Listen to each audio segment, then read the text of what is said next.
Bon. Bon dimanche, après-midi. Le Seigneur m'a mis à cœur une série de messages que je vais. Là, j'ai commencé le premier message, mais la série de messages s'intitule Le brisement de l'homme extérieur pour faire ressortir l'homme intérieur, autrement dit, pour que l'homme intérieur puisse se manifester dans toute notre être en réalité. Puis aujourd'hui, le message, c'est l'importance du brisement.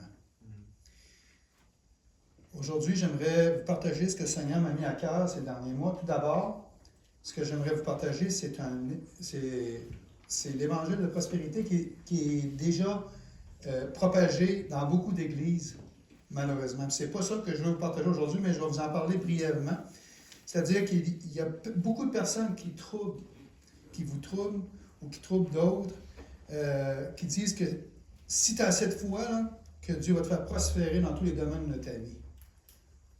C'est-à-dire que ce soit en richesse, en santé ou dans n'importe quel domaine de ta vie, tu vas prospérer, puis il ne t'arrivera jamais rien, là, parce que tu as le Seigneur dans ta vie, là, puis si tu as cette foi, là, ben, puis si tu manques de foi, ben, tu as tous les malheurs qui vont t'arriver avec ça. Là. Puis, malheureusement, c'est un faux évangile. Okay? Ce n'est pas le vrai évangile.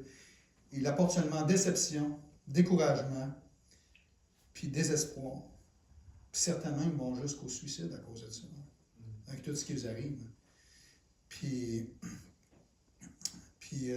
justement, Galates 1, verset 6, il dit je m'étonne que vous vous détourniez si promptement de celui qui vous a appelé par la grâce de Christ pour passer à un autre évangile.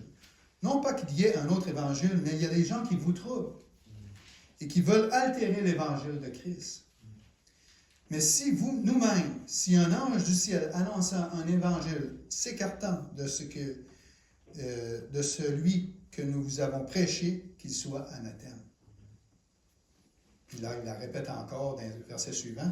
Puis au verset 10, il dit « Et maintenant, est-ce la faveur des hommes que je désire ou celle de Dieu?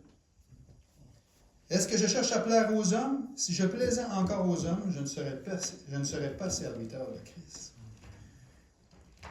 Puis je ne suis pas un message qui va plaire à tout le monde. Puis ce que je vais vous emmener aujourd'hui. Là. Car ils ont mis... Les autres, là, le problème qui est arrivé, c'est qu'ils ont mis leur foi dans la prospérité et non sur Christ. Puis c'est ça le gros nœud du problème. Puis ça détruit au lieu de construire, malheureusement. Dans Jean 10, il dit « Le voleur ne vient que pour dérober, égorger et détruire. Moi, je suis venu pour que les brebis aient la vie en abondance. » Jean 8, 44 nous dit « Vous avez pour père le diable, et vous voulez accomplir les désirs de votre père. Il a été meurtrier dès le commencement. Il ne se tient pas dans la vérité parce qu'il n'y a pas de vérité en lui. Lorsqu'il profère le mensonge, il parle de son propre fond, car il est menteur et le père du mensonge. » Puis ça, cet évangile-là, il faut vraiment s'éloigner de ça le plus possible. Puis malheureusement, dans le New Age, il y a des petites brides de ça aussi qui sont glissées là-dedans. Puis aussi, juste des petits détails, genre comme faire de nos propres forces aussi. Là. Ça, c'est l'arbre de la connaissance du bien et du mal là, aussi. Là. Tu sais, c'est dans faire de nos propres forces, en réalité, là, c'est de plaire à Dieu, puis pour que Dieu nous bénisse. C'est pas du tout ça. Là. Dieu, on lui plaît déjà dans le sens que quand on a mis notre foi en lui, puis tout ça, on est accepté pleinement en lui. On n'a pas besoin de faire quoi que ce soit pour pouvoir lui plaire. C'est par la foi qu'on lui plaît. C'est juste par la foi.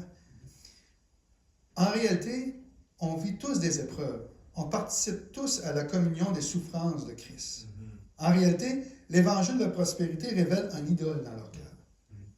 Car ils ont centré sur quelque chose à obtenir et non sur Christ, comme je l'ai dit tantôt. Les apôtres ont souffert aussi, même jusqu'à la mort. Est-ce parce qu'ils ont manqué de foi? Loin de là. Mais ils ont participé à la communion des souffrances de Christ. Ils ont aussi souffert pour le péché des autres. Donc, le message que le Seigneur m'a mis à cœur ne sera pas facile à entendre. Car ça ne fera pas plaisir à notre homme extérieur, c'est-à-dire notre chair. C'est pour ça que j'aimerais que l'on prenne nos Bibles et que l'on lise ensemble Éphésiens au chapitre 3, à partir du verset 16.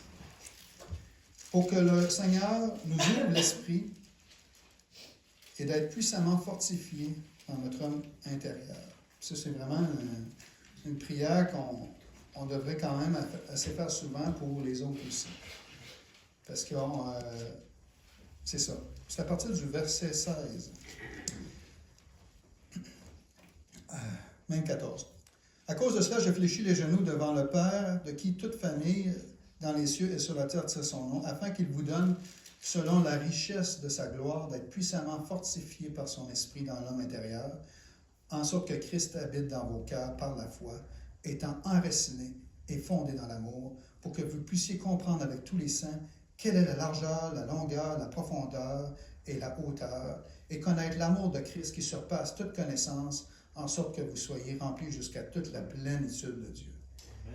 À celui qui peut faire par la puissance qui agit en nous infiniment au-delà de tout ce que nous demandons ou pensons. À lui soit la gloire dans l'Église et en Jésus-Christ, dans toutes les générations, au siècle des siècles. Amen. Oui, Seigneur, j'aimerais te rendre gloire, Seigneur, te prier pour qu'aujourd'hui tu nous ouvres notre esprit, Seigneur, que tu puisses sonder nos cœurs en même temps, puis que tu puisses vraiment fortifier notre homme intérieur, Seigneur, pour qu'on puisse comprendre l'amour de Christ qui surpasse toute connaissance. Quelle est la largeur, la longueur, la profondeur et la hauteur? Puis jusqu'à ce qu'on soit tout rempli, jusqu'à toute la plénitude de Dieu. Je te prie pour ça en même temps, pour le message que je veux apporter aujourd'hui, que tu m'as mis à cœur, Seigneur. Je te prie de m'utiliser pleinement par ton esprit, Seigneur, que ce soit toi qui dirige et non moi-même. À toi seul la gloire, au nom de Jésus. Amen. J'avais besoin d'aide de quelqu'un, parce que je vais vous donner chacun un verset pour que vous puissiez le lire à haute voix, parce que j'en ai plusieurs. Je n'ai pas un texte en particulier, mais c'est vraiment plusieurs versets qui vont venir déterminer le texte en réalité. Maxime, j'aimerais que tu prennes Jean 12, 24, s'il te plaît. Cindy. Hébreux 4, versets 12 à 13. Pasteur Roy, 1 Corinthiens 2, chapitre 2, versets 11 à 14. Mylène, 2 Corinthiens, chapitre 3, verset 6. Sylvie, Romains 1, 9. Christina, Romains 7, 6. Geneviève, Romains 8, 4 à 8. Christophe, Galates 5, 16. Puis Mathias, Galates 5, 22, 25. Tu peux commencer, Maxime. En vérité, je vous le dis, si le grain de blé... En vérité, je vous le dis, si le grain de blé qui est tombé en terre ne meurt, il reste seul. Mais s'il meurt, il porte beaucoup de fruits. Amen. Car la parole de Dieu est vivante et efficace, plus tranchante qu'une épée quelconque à deux tranchants, pénétrante jusqu'à partager âme et esprit, jointure et moelle. Elle juge les sentiments et les pensées du cœur. Nulle créature n'est cachée devant lui, mais tout est à nu et à découvert aux yeux de celui à qui nous devons rendre compte. Oui, la référence est 1 Corinthiens 2, 11 à 14. Qui donc, parmi les hommes, connaît les choses de l'homme, si ce n'est l'esprit de l'homme qui est en lui. De même, personne ne connaît les choses de Dieu, si ce n'est l'Esprit de Dieu. Or, nous n'avons pas reçu l'Esprit du monde, mais l'Esprit qui vient de Dieu, afin que nous connaissions les choses que Dieu nous a données par sa grâce. Et nous en parlons, non avec des discours qu'enseigne la sagesse humaine, mais avec ceux qu'enseigne l'Esprit, employant un langage spirituel pour les choses spirituelles. Mais l'homme naturel n'accepte pas les choses de l'Esprit, car elles sont une folie pour lui, et il ne peut les connaître, parce que c'est spirituellement qu'on en juge. Amen. Moi, c'est bien 2 Corinthiens. 2 Corinthiens 3. 3, 6. C'est juste ça? Ouais. Il nous a aussi rendus capables d'être ministres d'une nouvelle alliance, non de la lettre, mais de l'esprit, car la lettre tue, mais l'esprit vivifie. Amen. Romains 1,9. Dieu que je sers en mon esprit dans l'évangile de son Fils, mais témoin que je fais sans cesse mention de vous.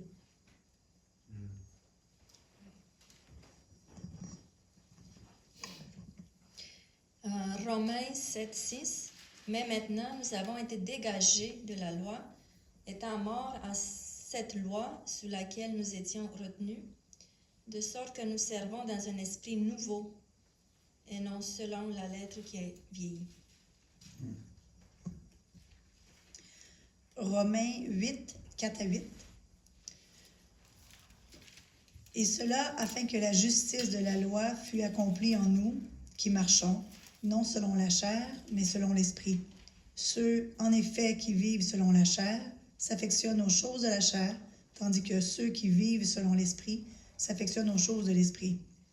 Et l'affection de la chair, c'est la mort, tandis que l'affection de l'esprit, c'est la vie et la paix.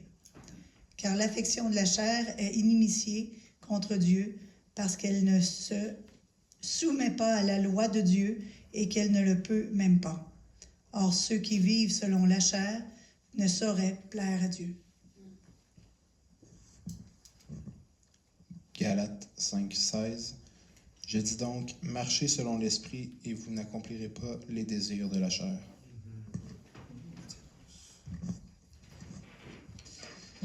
Galates 5, 22, 25. Mais le fruit de l'esprit, c'est l'amour, la joie, la paix, la patience, la bonté, la bienveillance, la foi, la douceur, la maîtrise de soi. La loi n'est pas contre ces choses. Ceux qui sont en Jésus-Christ ont crucifié la chair avec ses passions et ses désirs. Si nous vivons par l'esprit, marchons aussi selon l'esprit. Amen. Pour commencer, je voulais dire merci à tous, premièrement. Pour commencer, notre âme est faite en 3 parties, qui est à l'image de Dieu, en 3 personnes. 1 Thessaloniciens 5,23 nous dit que le Dieu de paix vous sanctifie lui-même. C'est drôle, hein? Vous sanctifie lui-même. Tout entier, et que toute votre être, l'esprit, l'âme et le corps, soient conservés irrépréhensibles lors de l'avènement de notre Seigneur Jésus-Christ. Celui qui vous a appelé est fidèle, et c'est lui qui le fera. C'est pas nous. C'est merveilleux. Premièrement, lorsque Dieu vient habiter en nous par son esprit, sa vie et sa puissance, c'est dans notre esprit qu'il vient, lorsque nous sommes nés de nouveau. Cet esprit renouvelé, situé au centre de l'être de l'homme, est ce que nous appelons l'homme intérieur. Deuxièmement, à l'extérieur de cet homme intérieur habité par Dieu se trouve l'âme. Ses fonctions sont nos pensées, nos émotions et notre volonté.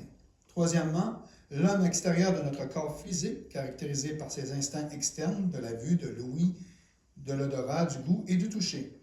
Nous parlerons donc de l'esprit comme de l'homme intérieur, de l'âme comme de l'homme extérieur et du corps comme de l'homme tout à fait extérieur.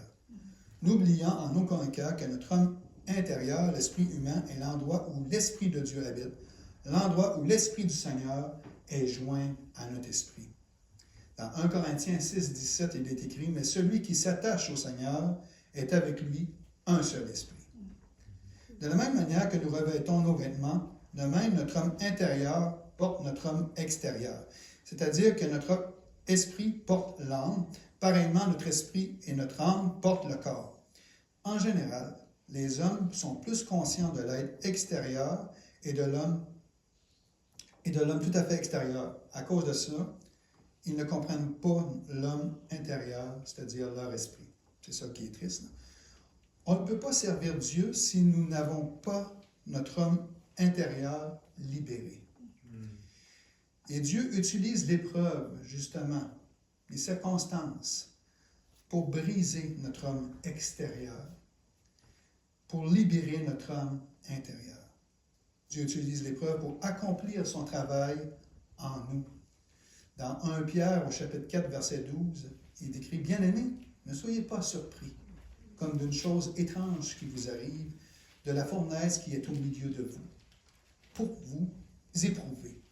Réjouissez-vous au contraire de la part que vous avez aux souffrances de Christ, afin que vous soyez aussi dans la joie et dans l'allégresse lorsque sa gloire apparaîtra. Si vous êtes outragés pour le nom de Christ, vous êtes heureux, parce que l'Esprit de gloire, l'Esprit de Dieu repose sur vous. » Dans Jacques 1, 2,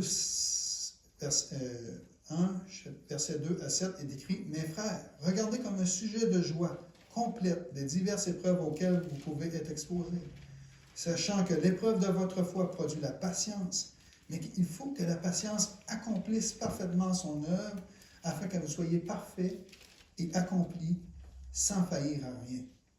Si quelqu'un d'entre vous manque de sagesse, qu'il la demande à Dieu, qui donne à tout simplement et sans reproche, et elle lui sera donnée, mais qu'il la demande avec foi, sans douter.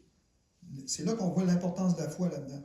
Sans douter, car celui qui doute est semblable au flot dans la mer, agité par le vent et poussé de côté et d'autre. Quand tel homme ne s'imagine pas qu'il recevra quelque chose du Seigneur, c'est un homme irrésolu et inconstant dans toutes ses voies. 1 Pierre 1, 6 à 7 est écrit « C'est là ce qui fait votre joie, quoique maintenant, puisqu'il le faut, vous soyez attristés pour un peu de temps par diverses épreuves, afin que l'épreuve de votre foi, plus précieuse que l'or périssable, et cependant est éprouvée par le feu, ait pour résultat la louange, la gloire et l'honneur lorsque Jésus-Christ apparaîtra. » Donc, quand on dit que Dieu est bon en tout temps, c'est que Dieu est bon aussi dans les épreuves qu'il permet dans nos vies. Car il le fait pour nous purifier, nous sanctifier et nous rendre utiles à toute bonne œuvre. C'est incroyable, hein, comment Dieu est bon là-dedans. Sans son intervention, nous sommes inutiles. À cause de notre chair. Dans Romains 8, versets 28 à 30, nous savons du reste que toute chose concourt au bien de ceux qui aiment Dieu, de ceux qui sont appelés selon son dessein. Car ceux qu'il a connus d'avance, il les a aussi prédestinés à être semblables à l'image de son Fils, afin que son Fils fût le premier-né entre plusieurs frères. Et ceux qu'il a appelés, il les a aussi justifiés. Et ceux qu'il a justifiés, il les a aussi glorifiés. C'est lui qui l'a fait. Le pire obstacle d'un chrétien est dans l'inhabilité de son homme intérieur à passer au travers de son homme extérieur. Il faut donc s'avouer que notre obstacle n'est pas focalisé chez les autres, mais en nous-mêmes. On ne pourra pas servir Dieu si notre homme intérieur n'est pas libéré. Et dans ce cas, c'est notre chair qui va prendre le dessus. C'est pourquoi il est nécessaire que notre homme extérieur, notre âme, soit brisé, pour que le Seigneur puisse nous transformer. C'est comme pour le salut d'une personne. Le Seigneur doit la briser pour qu'elle puisse avouer ses péchés, demander pardon, s'en repentir et venir à Christ. Pour vous faire saisir ce que je veux dire, je vais vous expliquer un aperçu dans mon parcours avant mon salut que le Seigneur a permis pour que je vienne. Une des épreuves qui m'a brisé mon âme, c'est quand la mère de mes enfants est partie avec un autre. Avec mes enfants. Ça a été vraiment une épreuve qui a été vraiment dure. J'ai tombé vraiment dans une dépression vraiment incroyable, que même qu'il y a des bouts, là, je faisais vraiment des crises d'angoisse, que je n'étais même plus capable de bouger. Là. Je tombais effoiré sur le divan, sur le sofa, là, plus capable de bouger. Parce que j'étais tellement angoissé là, que je n'étais plus capable de rien faire. Mes membres étaient comme paralysés. C'était fou, là. Pendant une semaine de temps, je n'avais pas mangé. Les premières semaines, je ne mangeais presque pas. J'allais dans les bars. Je dépensais tout mon argent. Je payais plus rien. C'était vraiment triste, là. J'étais vraiment déprimé, là. Je gardais mon argent pour essayer de satisfaire mes besoins. Tu comprends? Pour essayer de satisfaire ce que mon cœur, en réalité, parce que mon cœur était vraiment détruit. Là. Puis, j'ai été commencé à foirer dans les bars, tout ça. Puis un soir, en particulier, j'avais été dans un bar, puis là, j'avais passé la soirée avec une femme, puis tout ça. Puis, en sortant du bar, parce que j'avais bu pas mal aussi ce soir-là, puis j'avais fumé du pot aussi à travers ça. Puis, le agent. L'estomac vide. L'estomac vide. Fait que là, je suis sorti, parce que je filais pas bien, là, pantoute, là, je commençais vraiment à filer mal. Là. Puis, je suis sorti dans le parking, puis j'ai venu pour dévorer les portes de ma vanne, puis tout à coup, oups, je reviens à moi. Voyons, j'étais tendu à terre. Qu'est-ce que je fais là? J'avais perdu conscience. Puis, je me relève debout, je viens pour dévorer la porte de ma vanne. Je m'étale en arrière, c'est une minivan que j'avais, une mini-fourgonnette, là. Puis je m'étale en arrière, puis je repère conscience. Là. Puis quand je reviens à moi, là, je me suis dit, ben je vais aller manger. Parce que c'est sûrement parce que j'ai le ventre vide que ça fait ça, cet effet-là, avec la boisson puis la drogue. Là. Fait que là, j'ai été justement pour aller au restaurant à côté. Comme que je vais pour au restaurant à côté, je m'aperçois qu'il est fermé. Fait que, oh non, qu'est-ce que c'est ça? J'avais les mains pleines de sang. Parce que je m'avais fendu le crâne sur l'asphalte quand j'ai tombé, quand j'ai perdu conscience. Fait que là, je retourne d'abord, je m'en vais au bar, parce que c'était juste à côté du bar. Je me retourne au bar, puis je rentre, puis je vais voir la fille justement avec qui j'avais passé la soirée. Puis là, je lui explique ça, elle dit « Assis-toi ici, là, puis bouge plus là, là. » Fait que là, elle va chercher une trousse de premiers soins, puis elle commence à me faire un bandage. Elle avait dit à un autre d'appeler un taxi pour moi, pour que je puisse aller à l'hôpital, tout ça. Puis elle m'a donné 20$, puis elle dit, tu payes le taxi avec ça, puis tu vas à l'hôpital. J'ai dit, puis c'était vraiment d'un ton vraiment ferme quand elle m'a dit ça, là, c'était, tu y vas, puis point final. Là. Fait que j'ai fait, OK, c'est beau. Fait que là, tu sais, je suis parti, je me suis rendu à l'hôpital, puis j'ai passé la nuit là, ils m'ont passé des tests, tout ça, j'ai dormi là, puis quand que je revenais à moi le lendemain, quand je me suis réveillé, le médecin vient me voir, puis il s'assit au pied du lit, puis il commence à me parler, puis il me dit « Qu'est-ce qui s'est passé hier soir? » Là, j'ai dit « Ouais, mais là, je me dis à moi-même qu'aussi mal dit la vérité, il m'a passé des tests, puis ils savent tout, là. » Fait que, tu sais, j'ai été honnête avec lui, tu sais, j'ai expliqué. Puis j'ai dit, mes enfants ont besoin de moi. J'ai dit, je peux pas me laisser mourir de même. Puis j'ai pensé à moi-même, ça je ne l'ai pas dit au médecin, j'ai juste dit, je sais ce que j'ai à faire pour m'en sortir. Puis, mais dans mon cœur, je me disais, j'ai besoin de Jésus. J'ai besoin de trouver Jésus, de m'approcher de lui. Je n'étais pas sauvé. Pourquoi que j'avais déjà cette pensée-là dans le cœur? C'est spécial. C'est le Seigneur qui m'avait mis ça à cœur. Le Seigneur a utilisé cette situation-là pour me briser, pour que je puisse en revenir en moi-même. Puis dire, j'ai besoin de Jésus. Je ne connaissais pas de chrétien en tant que tel. Là. Peut-être ma cousine, que je savais qu'elle était chrétienne, qu'elle allait dans une assemblée évangélique, là, des frères, là. Mais je ne la visitais pas, je ne la côtoyais pas. Fait que, je n'avais pas de relation avec elle. Fait que, elle ne m'en avait pas vraiment parlé. Là. Puis, mes Seigneurs me cherchaient. Il voulait que je vienne à lui. Puis, fait que c'est ça. Fait que là, j'ai été au Sénat Kakakuna, parce que je cherchais le Seigneur, je cherchais la volonté de Dieu, mais je ne connaissais pas. J'ai embarqué dans un Chevrolet Colomb et j'ai fait pas mal de choses que je pensais que c'était la bonne chose. Puis j'allais à l'Église catholique vraiment régulièrement. Puis je chantais même dans le chorale. en pensant que j'allais à la bonne place aussi. Puis tout ça, ben, Seigneur, encore une autre fois, m'a brisé à nouveau. Un an après, ça c'était en 2007, ce que je vous ai compté là, début 2007, début de janvier, février, dans ce coin-là. Là. Puis, quand que Seigneur m'a brisé, c'était en 2008, le 23 juin 2008, quand que j'ai eu un coup de scie sur la tête au travail. J'ai en train de scier des cochons en deux. Puis, il y avait un cochon qui était en avant, puis je l'ai viré de bord. Puis, en le virant de bord, tu sais, il y avait comme deux clenches, une en arrière, une en avant pour partir la scie. Moi, j'avais la main sur la clenche en arrière. Mais le cochon, il a balancé puis il a pogné la clenche en avant. Fait que la lame a parti. J'ai pas eu le temps de pogner le devant de la scie.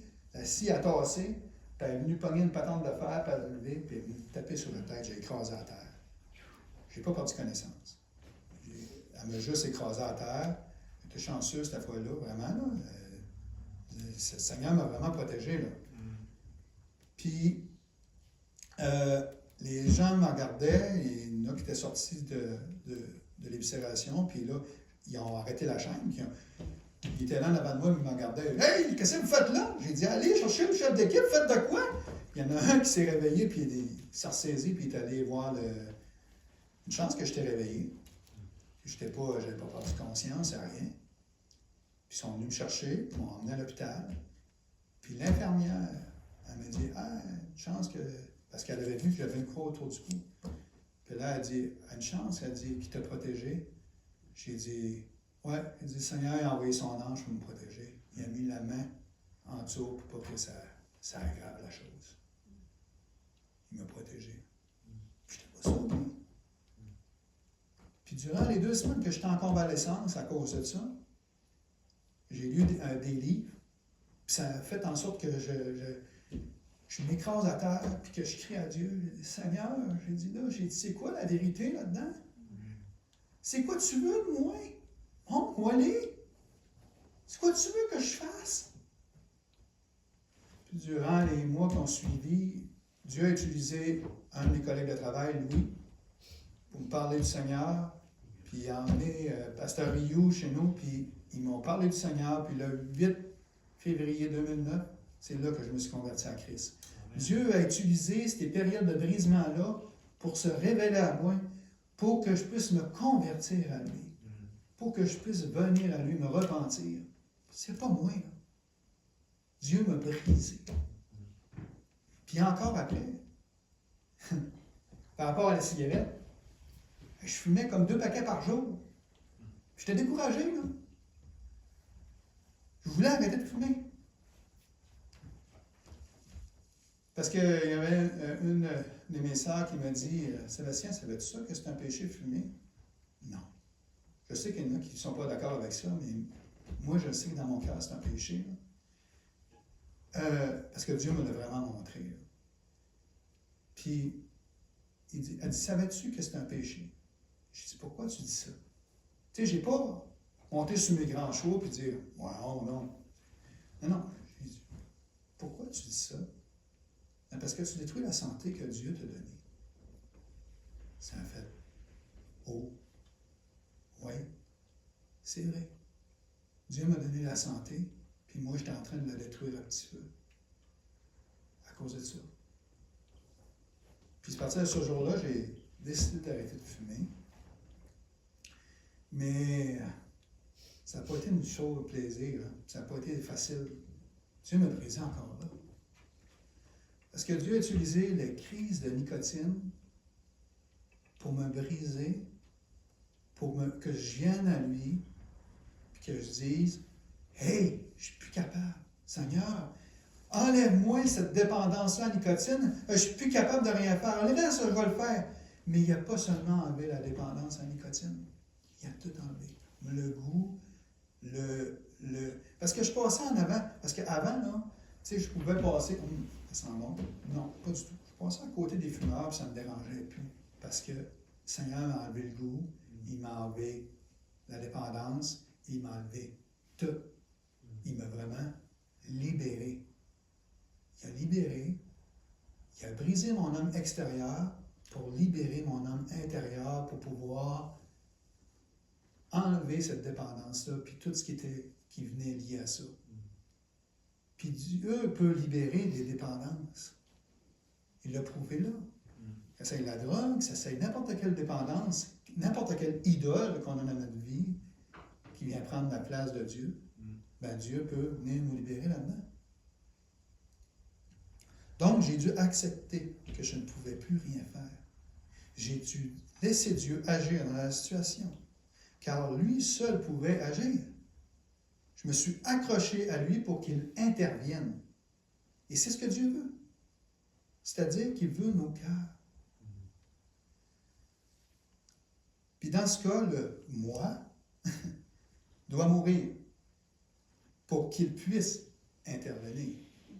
Si le moi ne ment pas, Dieu ne pourra pas agir dans notre vie. Parce que c'est nous autres qui va vouloir faire de notre propre force tout le temps. Mais le moi doit vraiment mourir pour que Dieu puisse intervenir. Dans Jean 12, 24, Jésus a prononcé ces paroles. En vérité, je vous le dis, si le grain de blé qui est tombé en terre ne meurt, il reste seul. S'il meurt, il porte beaucoup de fruits. Amen. La vie est dans la graine. On parlait de graine justement tantôt.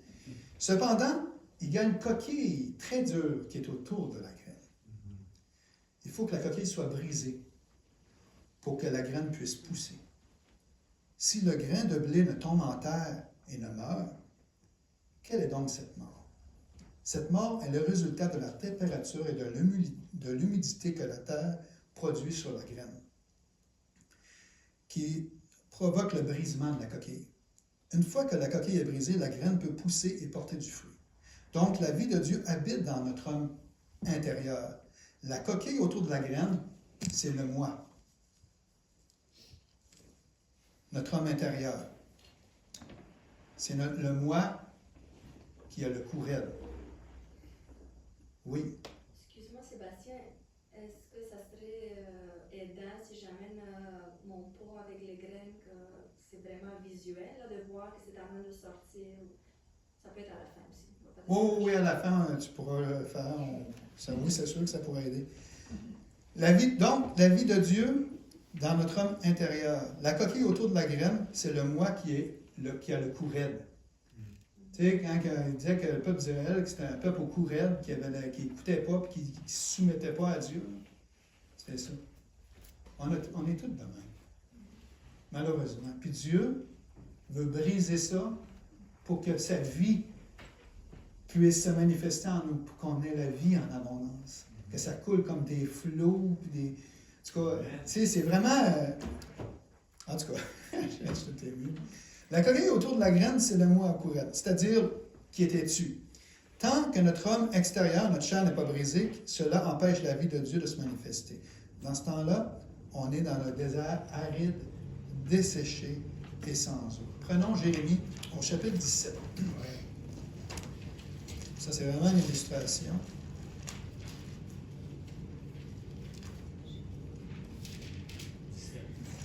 Oui, Jérémie, chapitre 17, à partir du verset 5.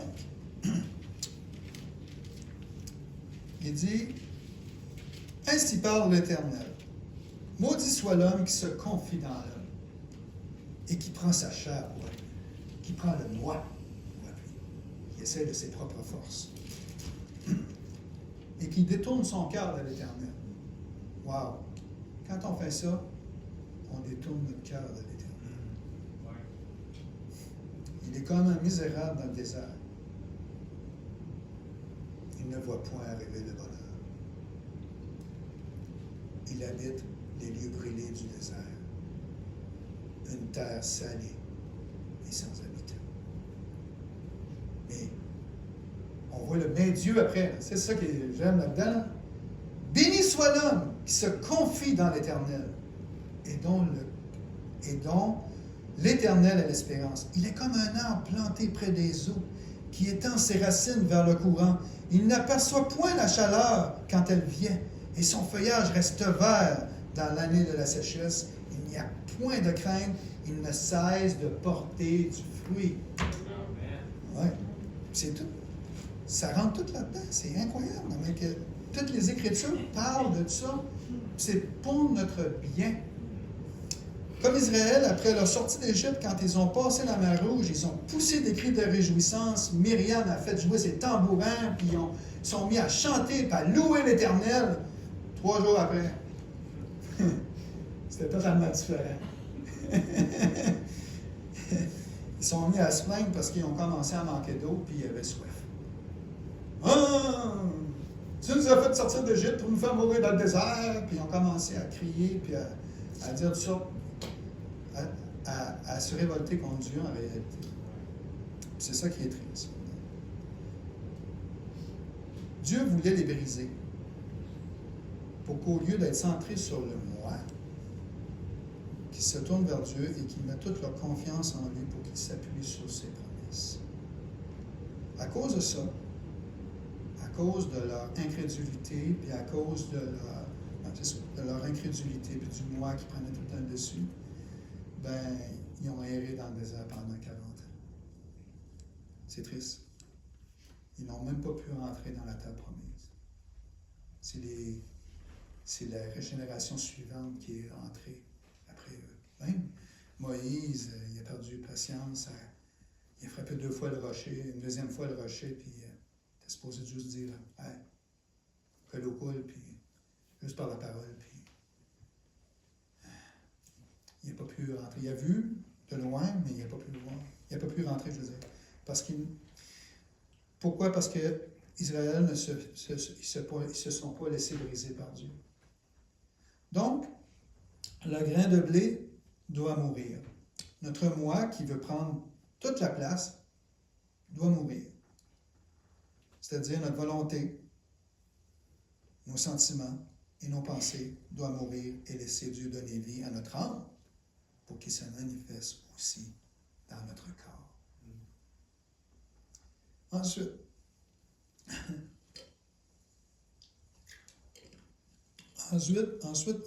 la Bible, dans Jean 12,3, fait référence à un onguent de nard pur. C'est quand Marie a étendu du nard pur sur un onguent de nard pur sur Jésus. Il dit que c'était pour sa sépulture. En effet, il s'agit d'un onguent de nard pur, quelque chose de vraiment spirituel. Il faut toutefois briser le flacon de nard pur pour pouvoir en répandre le parfum. Il est bizarre de voir des gens donner plus de valeur au flacon de nard qu'à l'onguent. Excuse-moi. Il est bizarre de voir les gens donner plus de valeur au flacon d'albâtre. Ils pensent que le flacon est plus précieux que le parfum. Que l'homme extérieur est plus précieux que l'homme intérieur. C'est le problème de l'Église aujourd'hui. Nous chérissons notre sagesse et nous pensons que nous sommes bien meilleurs que les autres. J'ai une question, mais répondez dans votre cœur. Pourquoi, malheureusement, il y a des chrétiens que, dès qu'ils ne sont pas satisfaits de quelque chose dans l'Église, ou qu'ils ont un problème avec quelqu'un dans l'Église, ou même avec le pasteur, décident de quitter l'Assemblée et d'aller dans une autre Église, et que tout se répète à nouveau? Pourquoi? C'est dû tout simplement au fait que Dieu tente de les briser, le flacon de nard, pour que le parfum de la vie de Dieu puisse se répandre sur les autres et être une bénédiction pour les autres dans l'Église. Tu sais, quand que on va aller ensemble dans le psaume 133. Tu sais, on dit ça souvent des fois, mais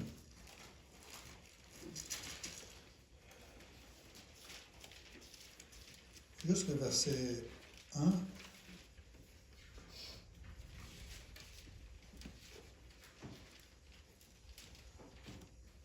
Il dit, « Voici, ô qu'il est agréable, qu'il est doux pour des frères de demeurer ensemble. » Dans la King James, ils disent dans l'unité. Puis à la fin, ils disent, au verset 3, à la fin du verset 3, il dit « Car c'est là que l'Éternel envoie la bénédiction, la vie en abondance. » Fait que l'Église sert, Dieu utilise l'Église pour nous briser aussi. Utilise les relations, tu sais, des fois que c'est pas toujours facile, tu sais, puis on est tous des êtres humains, tu sais, puis on a toutes des différences, on n'est pas tous rendus à la même place, mais Dieu utilise ça pour nous briser, pour qu'on soit une bénédiction, puis que Dieu puisse répandre sa vie en abondance sur nous, sa bénédiction en abondance. Amen. Puis, c'est encore là, c'est Dieu qui le fait. C'est pas nous. Mais il y en a qui n'acceptent pas ça. Puis le fait que, le pasteur a dit telle chose, non, je ne suis pas d'accord avec ça. Moi. Un tel a dit telle chose, non, ça ne marche pas de même. C'est pas écrit dans la Bible, ça. Mais non, c'est pas ça. C'est parce qu'ils n'acceptent pas les situations, au lieu d'aller voir la personne, de jaser avec elle, d'essayer de régler la situation. Moi, je quitte l'Église. Je ne suis pas satisfait. Puis, malheureusement, c'est ça qu'il y en a beaucoup qui font. C'est triste. Parce qu'ils font exactement comme Israël dans le désert. Ils se plaignent. Au lieu d'accepter ce que Dieu fait. Pour ce qui est de l'acceptation, ça va être un autre message, mais, tu sais, j'ai une illustration que j'aimerais vous emmener, que j'avais déjà partagée avec Pasteur Roy, puis Pasteur Roy l'avait déjà emmené, mais c'est vraiment une bonne illustration. C'est un moment donné, une femme arrive à l'église, puis elle s'arrive en avant du pasteur, elle dit « Moi, je quitte l'église, puis je m'en vais. Je suis tanné, là. Et un tel, là, il est tout à fait sur son cellulaire, puis il écoute même pas la prédication. L'autre, il dort dans le banc, puis il fait rien. Puis, l'autre, il boit au corneille, puis je suis tanné de ça, puis tu sais. Le pasteur, il arrive, puis il dit « Wow, OK, une minute. » Il dit « Je peux-tu te demander une dernière chose, s'il te plaît? » Oui. Elle dit « Oui. J'ai un verre d'eau ici. La dernière chose que je te demande, il est plein. Je te demande de faire le tour de l'église sans renverser une goutte à côté. 3 fois. Fait qu'elle fait 3 fois le tour de l'église. Alors, mon pasteur était fier, content, ça n'a pas renversé une goutte à côté. Le pasteur, il arrive et dit « As-tu vu quelqu'un sur son cellulaire? Non. As-tu vu quelqu'un broyer au corneille? Non. As-tu vu quelqu'un écrasé dans le banc? Non, j'ai pas eu le temps de voir ça, j'étais trop concentré sur le verre. C'est justement ça le problème. Je t'ai pas demandé de venir à l'église pour regarder les autres. Je t'ai demandé de venir à l'église. Dieu veut que tu viennes à l'église pour que tu sois centré sur Christ. Amen. Pour que tu regardes à Christ, pas aux autres. C'est ça le but de l'église. C'est glorifier Christ. C'est de regarder à lui dans tout ce qui arrive, dans toutes les situations, dans toutes les épreuves qu'on vit. Dieu utilise ça pour qu'on soit centré sur lui. Certains attachent trop d'importance à leurs émotions, ou certaines personnes se mettent en valeur et se croient supérieurs aux autres. On n'est pas des collectionneurs de vases d'albâtre. Au contraire, nous sommes à la recherche de ce parfum qui se dégage de cet onguent. Pour grandir spirituellement, pour que le Saint-Esprit œuvre en nous, on doit affronter les épreuves et franchir les obstacles. Le Saint-Esprit n'a qu'un seul objectif dans nos travaux disciplinaires, dans tous ces travaux disciplinaires, je veux dire. Briser et démanteler l'homme extérieur pour libérer l'homme intérieur. Amen. Mais le problème avec nous, c'est qu'à la moindre contradiction, nous murmurons et au moindre échec, nous nous plaignons. Mais Dieu nous a préparé le chemin. Il est prêt à nous utiliser. Mais dès que le Seigneur met la main sur nous, on s'appuie-toi sur son sort. Je ne suis pas content de moi. Qu'est-ce qui m'arrive encore? Depuis que le Seigneur nous a sauvés, il a toujours œuvré pour briser le moi. Ça se peut que l'on n'en prenne pas conscience, mais juste cette semaine, prenez le temps de réfléchir là-dessus. C'est vraiment... Le Seigneur, il fait ça pour notre bien, parce qu'il nous aime, parce qu'il veut nous transformer de plus en plus pour sa gloire. 1 Pierre 5,10 nous dit « Le Dieu de toute grâce », c'est une grâce, ça. Le Dieu de toute grâce, qui nous a appelés en Jésus-Christ à sa gloire éternelle, après que vous aurez souffert un peu de temps, vous perfectionnera lui-même. C'est lui qui va nous perfectionner. C'est pas nous. On ne peut pas se perfectionner. On n'est pas capable de se perfectionner nous-mêmes. Si on cherche la perfection, on va se révéler et on va faire des bêtises. Il vous perfectionnera lui-même, vous affermira lui-même, vous fortifiera lui-même et vous rendra inébranlable. Et vous rendra inébranlable. Pour terminer, ne nous décourageons pas. Pour terminer, justement, on va lire 2 Corinthiens au chapitre 4.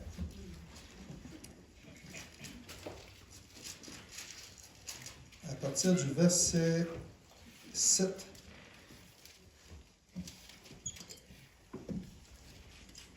C'est vraiment ce qui va clore mon message aujourd'hui.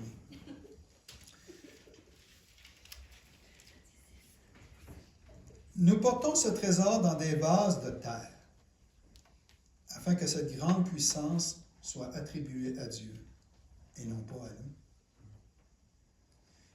nous. Nous sommes pressés de toute manière, mais non réduits à l'extrémité, dans la détresse, mais non dans le désespoir, persécutés, mais non abandonnés, abattus, mais non perdus. Pourtant, toujours avec nous, dans notre corps, nous portons toujours dans notre... Portant toujours avec nous dans notre corps la mort de Jésus, afin que la vie de Jésus soit aussi manifestée dans notre corps. Car nous qui vivons, nous sommes sans cesse livrés à la mort à cause de Jésus, afin que la vie de Jésus soit aussi manifestée dans notre chair mortelle. Amen. Ainsi, la mort agit en nous et la vie agit en vous. Et comme nous avons le même esprit de foi qui est exprimé dans cette parole de l'Écriture, j'ai cru. C'est pourquoi donc j'ai parlé. Nous aussi, nous croyons, et c'est pour cela que nous parlons, sachant que celui qui a ressuscité le Seigneur Jésus nous ressuscitera aussi avec Jésus et nous fera paraître avec vous en sa présence. Car tout cela est arrivé à cause de vous, afin que la grâce, en se multipliant, fasse abonder à la gloire de Dieu les actions de grâce d'un plus grand nombre. C'est pourquoi nous ne perdons pas courage. Et même si notre homme extérieur se détruit, notre homme intérieur se renouvelle de jour en jour. Dieu le sanctifie de jour en jour. Même si Dieu nous brise, notre homme extérieur, Dieu le renouvelle, notre âme intérieure de jour en jour, en le sanctifiant, en le purifiant.